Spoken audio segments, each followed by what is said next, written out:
If the situation that exists today was the situation 40 years ago, I don't know if I would have left. It is a wonderful time to be a young person in India. This is India's century. I buck for the Indian cricket team. That's my passion.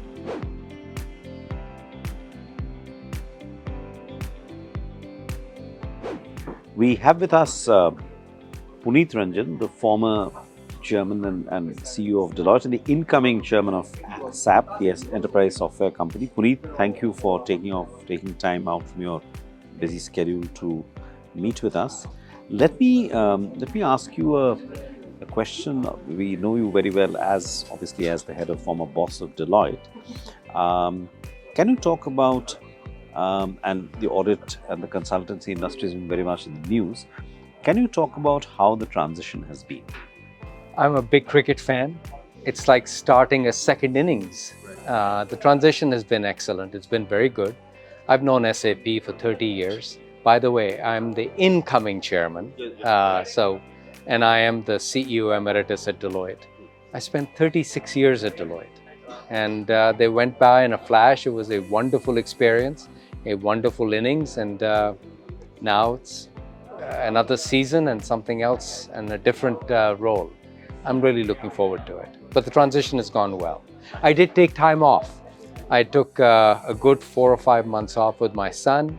I brought him to India. He did a project on partition. We traveled, we went to Bhutan, so I spent time with my family. So I eased into the transition. The project was on partition? Yes. He has been, there is a effort ongoing, multiple efforts actually, to capture the oral histories of partition survivors. As you know, most of them are in the 80s and 90s. And it was a really amazing experience for him to be able to meet these people and to hear their stories and to record them. And so he did that for 3 or 4 months. Right. Punit, I also wanted to ask you, and I'm referring to this recent whole controversy about E&Y and about proposals to split audit and consultancy. What are your views on this issue? These are my personal views, and I can say that when I was in the seat, I firmly believe that the model that exists is good for the investing public, it's good for our clients, and it's good for the firm. The quality of audits are enhanced. And so we made a decision early on that we were going to stay together, or Deloitte was going to stay together. And I think the firm or the organization has stuck to that decision. I firmly believe, on a personal basis, it is the right decision. Thanks, Punit. I also wanted to ask you, how can the conflict of interest, which is why these changes are being proposed, how can this be addressed? Well, I think it's more of a misperception. The organization Deloitte, and I can speak to Deloitte, has processes in place that ensure that there is independence. I don't remember exactly what the percent of revenue is, but it is a minuscule, small portion of revenue in terms of, quote, consultative services to audit clients. So, after Sarbanes-Oxley, the firm very clearly has set up processes and procedures to make sure that independence is maintained. And it is actually not only certainly in the interest of the investing public and making sure that there is that absolute separation, but it's in the interest of the firm to do that. Sure. So could you talk a little bit about the Indian startup ecosystem? Because, as you know, there have been a lot of corporate governance issues when it comes to some of these companies. There have also been issues at large conglomerates when it comes to corporate governance, and we've seen some recent examples. What is the role that organizations like Deloitte or E&Y can play to make sure that people are not out of step? I have to let you know that I'm no longer part of Deloitte. And so these are my personal opinions. These are not the opinions of Deloitte, the organization, just to be absolutely clear there. I think the Big Four and the profession at large plays a very important role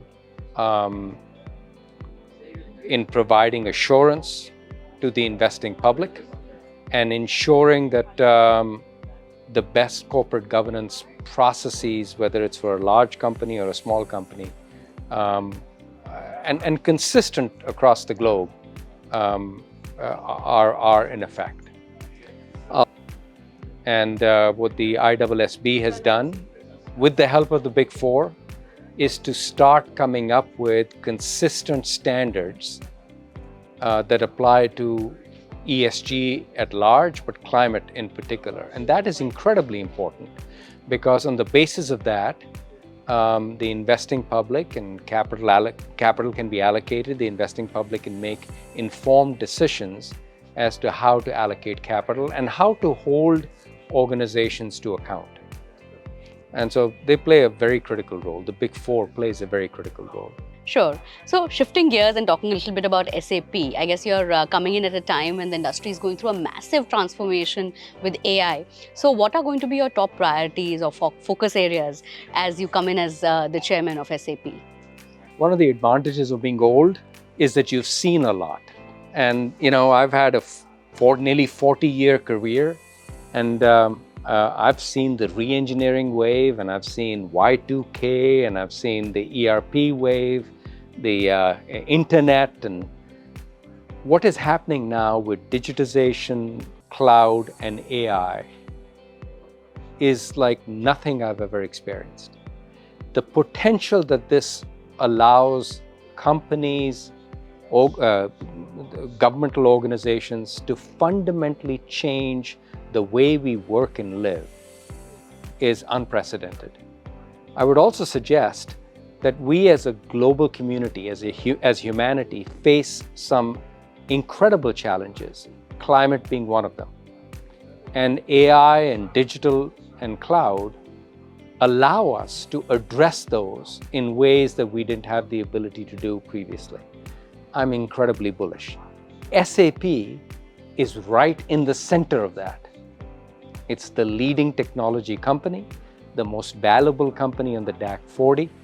And so to me, this is a very exciting time to be associated with SAP. So, AI as a technology has been compared by some to the invention of printing, of publishing, and this thing. Or do you think it's that big? I absolutely do. But we are in the early innings. There's a lot of work that still needs to be done, and I think and it's going to be it's going to be multifaceted. There's an incremental component to it. There's an exponential component to it, and so fundamentally, I think it's, as I said, it's going to change the way we work, we live, and it's going to have an impact on the future of work, on jobs, etc. I think it's a very fundamental technology. So let's pick up on one of these themes. One of the fears of AI, apart from the science fiction-like fears that it's, is the impact on jobs. What are your thoughts on that? It will absolutely impact jobs. I would be disingenuous if I said it would not impact jobs. But I believe in sum, it is going to be a net positive. It is going to enhance the human experience and human beings' ability to do work in different, unique ways, for us to solve problems in different, unique ways. So I think in total, it's a definite net positive. Punit, I also wanted to ask you that what does AI for a country like India mean? You grew up here, you understand India. We have this double whammy challenge of having a lot of talent. At the same time, there is scarcity of jobs. So what does a technology like AI do, and how can India strike the right balance? Well, I think, in India, certainly, I don't know what the number is, but there are millions of people that are coming into the job market. What it means for India is reskilling or skilling those individuals so that they can work in this new world of digital cloud AI. And I think we will absolutely need to do that. We also need to enhance the quality of individuals that we are putting out of these institutes. We turn out a lot of individuals, but they're not all of the world-class capability that is required for India to compete globally. I've been a big India proponent for many years, and I've always said that this is India's century. And I now firmly believe, given what we did on the moon just a few days ago, that this is truly India's century. But for us to fully take advantage of it, we need to skill and reskill our workforce and enhance the quality of education. One thing that I think is really distressing is that 175 million women and girls are uneducated. That needs to be addressed. That absolutely needs to be addressed. They need to have the opportunity to take advantage of what is going to happen, what is happening in India, and what is going to happen in India. Right. That's very well said. But do you want to talk a little bit about what are the other challenges? Because now the conversation has moved to whether India is now a developed country and we are no more a developing country. So what are the other roadblocks that we need to overcome to be truly a developed country? Well, I think what is really heartening for me to see, and the G20, B20 is an example of that, is India really with confidence striding onto the world stage and taking its rightful place as a leader on the world stage. With that leadership comes lots of responsibility. If you've seen the theme of what India has had in the G20 around life, sustainable, equitable, inclusive development, not to replicate what the global north did, but to try and do it differently. Here's the other challenge that the global south and India faces. It's imperative that India develop, because we've got a population of 1.4 billion people that we need to take care of. But we need to do this differently than the global north. We can't depend on a polluting energy system. So which means that we need to leapfrog the roadmap that the global north used of using hydrocarbons and coal to develop. We need to invest in renewables, and we need to do it in our own image. Nature-based solutions, the way that we have lived our heritage of living in a sustainable way with the environment, those are the things that we need to do. That comes with tremendous challenge. In India, climate change is going to impact India in disproportionate ways, given our population, given where we sit geographically. As temperatures go up, we're going to be impacted disproportionately. So this is a massive challenge for us. Global North is an unusual formulation. I think Global South is often used, but it's an interesting term. If you can just talk a bit about, we've been talking to some global firms, Microsoft, Adobe, and so on. A lot of their R&D, I'm using the term in a simplistic way perhaps, is India is becoming increasingly important in terms of in terms of a very reasonable amount of fundamental work is being done in India. Where does SAP, the Indian unit, figure in that context? Well, I don't know if you know this, but SAP's R&D facilities are in India. 20,000 engineers and developers are based in India. In Bangalore, I'll be coming in December and touring the SAP R&D facilities. India plays a really important part in SAP's R&D and thoughtware, will play an increasingly important part if I have anything to do with it.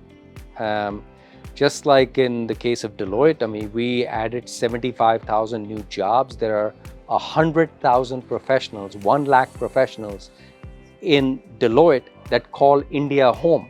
25% of Deloitte's workforce is India-based. Today, in the case of SAP, it's about 17-18%.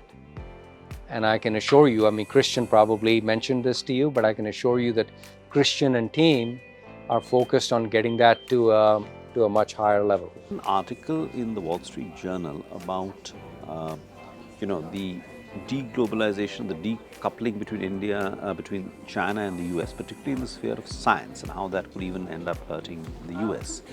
Does that, a lot has been made about the opportunities which India has in, in supply chain and so on and so forth. But does this also provide an opportunity for India? Absolutely, it is an opportunity on multiple in multiple facets. Supply chain relocation or supply chains becoming more resilient. India has a tremendous opportunity there, along with places like Vietnam. It isn't a one of the things I sit on the U.S.-India CEO forum. And what has been really heartening for me to see is how close India and the United States are getting in multiple areas of cooperation. I think that is a natural alignment. These are two natural allies, the largest democracy in the world, the oldest democracy in the world. It's surprising to me, the Indian diaspora that is part of, you mentioned Microsoft, you mentioned Google, you mentioned Adobe, all run by Indians. Now, Christian is the CEO, I'm the incoming chairman. Absolutely. So I think there is a opportunity there for India to harness, given what is happening geopolitically. Absolutely, there's no doubt in my mind, and we should grab it. Are we? I think so. I'm very confident, actually. Prime Minister Modi's visit to the United States was a resounding success. I went to the state dinner. It was really wonderful to see. And, the Secretary of Commerce, Gina Raimondo, came here, and she participated in the Holi festivities, and that was great to see. I know that Minister Goyal has been to the United States, and Minister Jai Shankar, Minister of Finance, Sitaraman. And so I think there are really tight relationships. By the way, the Indian ambassador to the United States, Taranjit Sandhu, does a great job on behalf of India. Sure, Punit. Let's talk a little bit about the macroeconomic challenges. I guess, everybody's been anticipating a recession for a long time. And probably it's happening for the first time that the world has been anticipating a recession for such a long time. And we don't know whether there'll be one or not. So what are your thoughts on the macroeconomic challenges? Are we out of the woods yet? Well, I think you've read all the headlines coming out of China that I have. I think that is certainly a concern, what is happening to China, and the second largest economy, some would say maybe even the largest economy. And what is happening in the real estate property sector, what is happening in consumer demand and consumer confidence. That is going to have an impact, certainly in China, but will impact the rest of the world to some extent. But what has been the bright spot has been the United States, and how and India, frankly, and how the United States, I believe, may end up in a soft landing. India, certainly out of the G20, has been one of the fastest growing economies, and I expect that to continue, 6-7% growth. So that has been a bright spot, and I think it's fueling the collaboration that you're seeing with the United States and with Japan and Australia. Japan's growth in the last quarter was pretty remarkable, and was remarkable to see. Europe has been slow, and I think Europe is going through, and again, it's difficult to generalize Europe as a whole, but the economy has been slow, and I think it will take some time for Europe to get back into a growth scenario. But India certainly is a bright spot. Talking about AI, it's expected to kind of disrupt a lot of large companies. So if you could just talk a little bit about SAP and how is SAP planning to continue having its edge over others when it comes to, be competing with companies like Microsoft or Google, sort of have a first mover's advantage when it comes to AI. I said this is an early innings, to use a baseball analogy. And so, everybody is going into the rapids, and as to who comes out ahead, SAP is making the right investments. We'll be investing over $1 billion. They just announced that. They announced collaborations. I think it's going to be a multifaceted investment thesis here. Investing in making the product portfolio AI enabled is one area of investment. Investing in new ways of doing work would be a second area where you might get exponential types of outcomes. Forming ecosystems and alliances. SAP and Microsoft have an alliance, and SAP and Google have an alliance. So all of that together is how companies like SAP and Microsoft will play the AI game. What are your thoughts on AI regulation? US has come up with some kind of a principles that large companies have agreed to. Europe is already thinking about an AI Act, but India so far has not taken a stand. So, what is it that India should do to make sure that innovation is not hampered at the same time we are protecting our citizens? Well, I think some of the discussion, I'm not an expert at this, but I think some of the discussions that are happening in the US and the EU around making sure that AI is channeled in the appropriate way are right. We have to be careful that we don't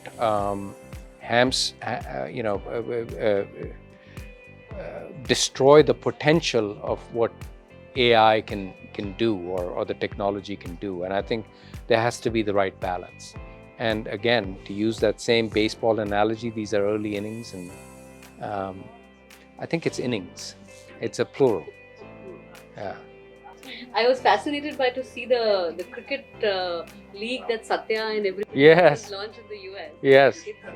It's It is phenomenal, and it was very successful. Very successful. As communities get wealthier, they gain more clout. Yes. And then they try to start influencing the national culture. Of course, in cricket, I think, Puneet, the spread of cricket in the US is obviously a testimony to the growing clout of the Indian American community there. As they grow richer, they have more clout, and they can even take a shot at changing the socio-economic practices of the host country, which is very interesting in some ways.